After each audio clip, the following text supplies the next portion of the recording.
Designer या चॅनलमध्ये आणि आजच्या नवीन अशा छानशा व्हिडिओमध्ये मी तुम्हा सर्वांचं मनापासून स्वागत करते।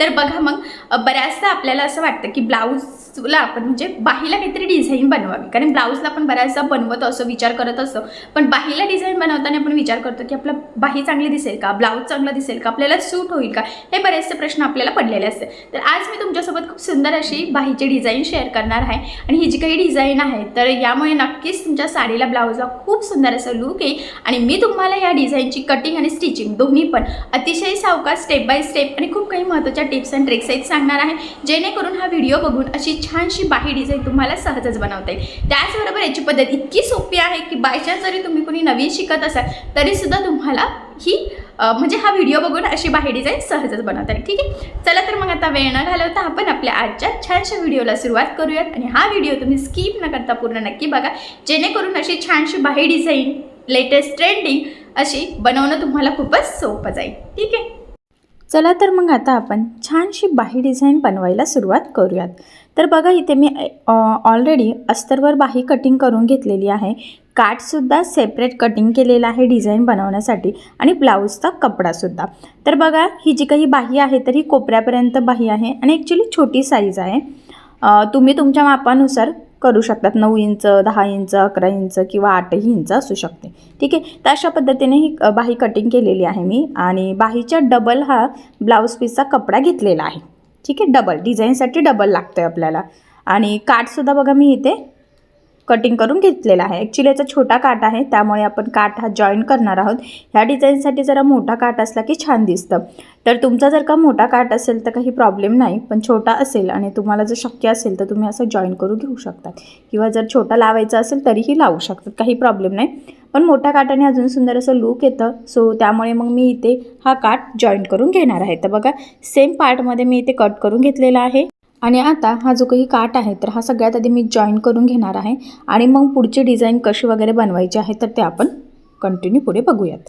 तर बघा मग जॉईन करताना आपल्याला एक काठ सरळ ठेवायचा आहे आणि त्यावर दुसरा उलटा ठेवायचा आहे आणि एकदम म्हणजे साधारण 5 इंच एवढंच मार्जिन ठेवून आपल्याला इथे टीप मारून घ्यायची आहे। ही टीप मारल्यानंतर हा काठ ह्या पद्धतीने सरळ करून वरच्या साईडला एक दाब टीप द्यायची आहे, जेणेकरून आपलं कुठे जॉईंट आहे हे लक्षात येणार नाही आणि फिनिशिंग छान यावी यासाठी।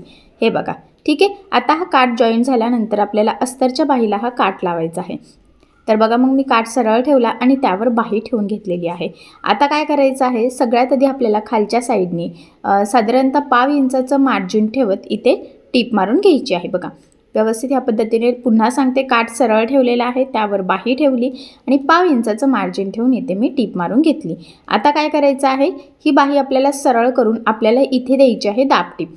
तर बघा दाबटीप देताना काळजी घ्यायची आहे की आपला जो काही अस्तरचा आतली बाहीचा कपडा आहे तर तो वरती दिसणार नाही, जेणेकरून आपली बाहीची फिनिशिंग बिघडायला नको। फिनिशिंगसाठी ही खूपच महत्त्वाची टीप आहे। ठीक आहे, तर बघा एवढा काठ आपला रेडी झालेला आहे। यानंतर काय करायचं, आता आपल्याला हा काठ ओपन करून घ्यायचा आहे। ॲक्च्युली मी आधी एक मार्किंग करते आणि बघा या पद्धतीने तो सरळ ठेवायचा आहे आणि जो काही ब्लाऊजचा कपडा घेतलेला आहे बाहीसाठी तर तो त्यावर उलटा ठेवायचा आहे आणि 5 इंच एवढं मार्जिन ठेवत साधारणतः 2 किंवा 2.5 इंच एवढं सरळ टीप मारायची आणि त्यानंतर आपल्याला इथे प्लेट्स टाकायला सुरुवात करायची आहे। तर छोट्या छोट्या प्लेट्स टाकायच्या आहे, मोठ्या टाकायच्या असेल तरीसुद्धा चालेल, काही प्रॉब्लेम नाही, फक्त एवढंच आहे की त्यातला डिस्टन्स थोडासा सेम राहील याची काळजी घ्यायची आहे, म्हणजे बाही छान अशी प्रॉपर रेडी होईल आणि लूकसुद्धा बाहीला छान यावं यासाठी। तर बघा मग मी ह्या पद्धतीने व्यवस्थित छोटे छोटे प्लेट्स टाकून घेत आहे। ॲक्च्युली आता तुम्हाला प्लेट्स म्हणजे तुमच्याकडे कपडा किती अवेलेबल आहे त्यावर डिपेंड आहे की प्लेट्स किती जवळ लांब टाकायचे आहे ते। तर बघा मग मी म्हटलंच की ही साईज छोटी होती त्यामुळे बऱ्यापैकी याचा ब्लाऊज पीस उरलेला आहे, तर मग मी बऱ्यापैकी प्लेट्स इथे घेतलेल्या आहे। तर बघा ह्या पद्धतीने प्लेट्स आपल्या टाकल्या गेलेल्या आहेत। आता काय करायचं आहे, आपल्याला सगळ्यात आधी ह्या ज्या काही प्लेट्स आहेत ना तर ह्या वरतीसुद्धा प्रॉपर असं मॅच करायचे आहे। त्याआधी इथे मी एक टीप मारून घेते, म्हणजे अस्तरच्या बाहीला आपला हा पार्ट इथपर्यंत प्रॉपर असा जॉईंट होईल आणि मग त्याच्यावरती आपण पुन्हा त्या प्लेट्स व्यवस्थित मॅनेज करून घेऊ शकतो। नाहीतर काय होईल की पूर्ण सरळ पकडायचं गेलं तर मग बऱ्याचदा काय होतं की आपलं तिरकं होतं, मध्ये खूप गोळा होतं, लूज पडतं। सो तसं होऊ नये त्यासाठी काठाच्या साईडला आपण एक टीप मारून घेतली।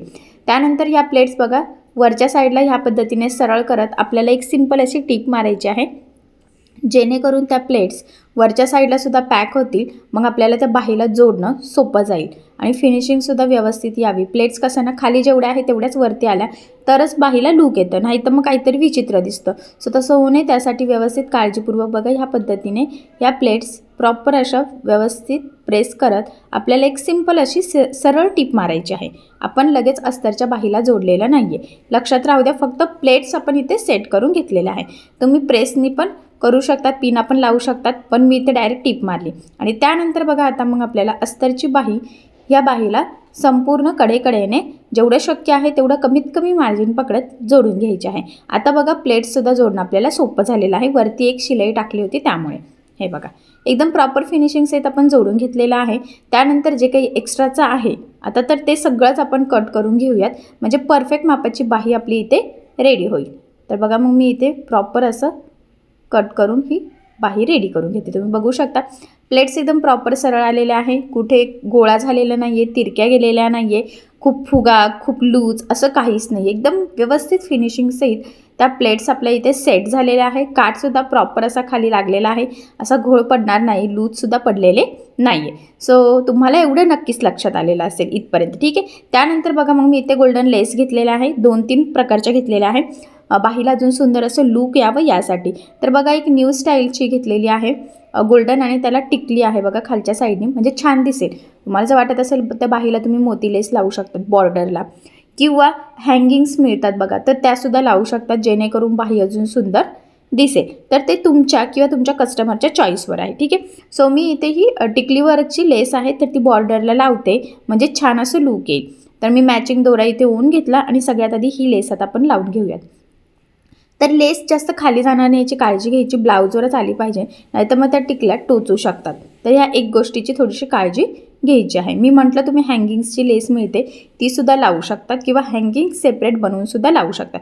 छान असं बाहीला नक्कीच लूक येईल, ठीक आहे. आता त्यानंतर बघा ही मी गोल्डन आणि 2-3 कलरचं कॉम्बिनेशन आहे, म्हणजे ब्ल्यू पण आहे आणि मरून पण आहे आणि गोल्डन पण आहे, म्हणजे साडी आणि ब्लाऊज ज्या कलर कॉम्बिनेशनच्या आहे ना तर त्याच कलर कॉम्बिनेशनची ही लेस आहे. तर इथे मी जिथे आपलं जॉईंट होतं वरचा पार्ट आणि खालचा, तर तिथे मी ती लावून घेतली, डबल टिपसुद्धा देऊन घेतली आणि प्रॉपर मॅचसुद्धा झाली आणि फिनिशिंगसुद्धा छान आलेली आहे.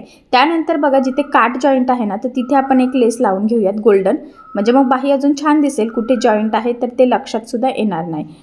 तर मी सिंपल सिंगलच टिप इथे टाकून घेतलेली आहे आणि बघा ही लेस इथे गोल्डन कलरची लावून घेतलेली आहे. तर अशा 3 वेगवेगळ्या प्रकारच्या लेस आपण ह्या बाहीला यूज केलेला आहे. सेम ह्याच पद्धतीने दुसऱ्या साईडची स्लीवसुद्धा आपल्याला इथे रेडी करून घ्यायची आहे. आणि बघा मग फायनली आपली खूप सुंदर अशी ट्रेंडिंग बाही इथे तयार झालेली आहे. बऱ्याचदा काठपदर साडी, पैठणी साडीवर काठ वापरून कशी डिझाईन बनवावी हे सुचत नाही.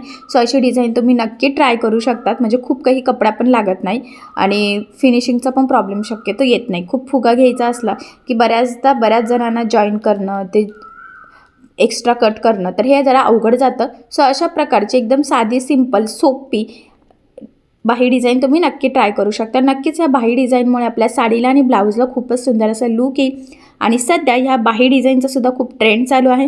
सो अशी छानशी लेटेस्ट ट्रेंडिंग बाही डिझाईन तुम्हीसुद्धा नक्की ट्राय करून बघा. नक्कीच तुमच्या साडीला आणि ब्लाऊजला खूपच सुंदर असं लूक येईल, ठीक आहे. सो नक्की ट्राय करा आणि जर काही प्रॉब्लेम येत असेल तर मला कमेंट करून नक्कीच कळवा. मी तुमच्या प्रश्नाचे उत्तर देण्याचा नक्कीच प्रयत्न करेल, ठीक आहे. चला मग आता आपण आपला आजचा व्हिडिओ इथेच थांबूयात आणि तुम्हाला आपला आजचा व्हिडिओ कसा वाटला, आजची बाही डिझाईन कशी वाटली तर हे मला कमेंट करून नक्की कळवा.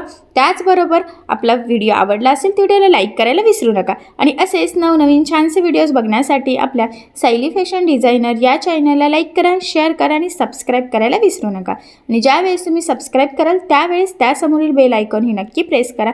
त्यामुळे काय होईल, जेव्हा मी नवीन व्हिडिओज टाकेल त्याचं नोटिफिकेशन तुम्हाला तुमच्या मोबाईलवर येईल. ओके, चला तर मग भेटूया पुन्हा नवीन अशा छानशा व्हिडिओमध्ये. तोपर्यंत टेक केअर, काळजी घ्या. Okay, bye bye.